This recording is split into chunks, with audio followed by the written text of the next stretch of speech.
Aya.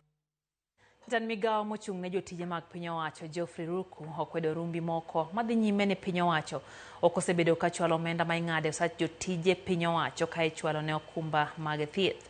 Ruku wacho ni sirikal osechwalo omenda moingo $4 billion ne okumba mar thieth mar SHA elo jotije mag piny owacho kendo onge jatich moro amora mar piny owacho manyalo rem yudo thieth. Oloso mawego National Polytechnic e kaunti ma Homa Bay kinde chenro mar jolo grube timo tije mag lwedo. Chenro ma ochan gi jaod bura ma kaunti no Joyce Osogo. Dr. Joyce Osogo gi jaod bura ma Dada Faram Malim bende omedo puoyo sirikal mar Manywanda. Your parents, nyakuluo jonyuolu, nyithindo manyiri gi machuo, when you are released to go back home, make sure you go back home.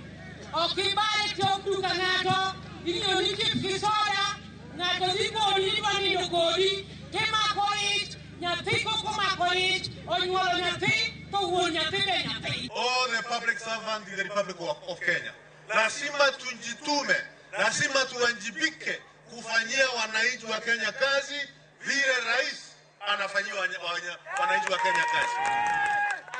Zote industries za sukari zote zimekuwa revived.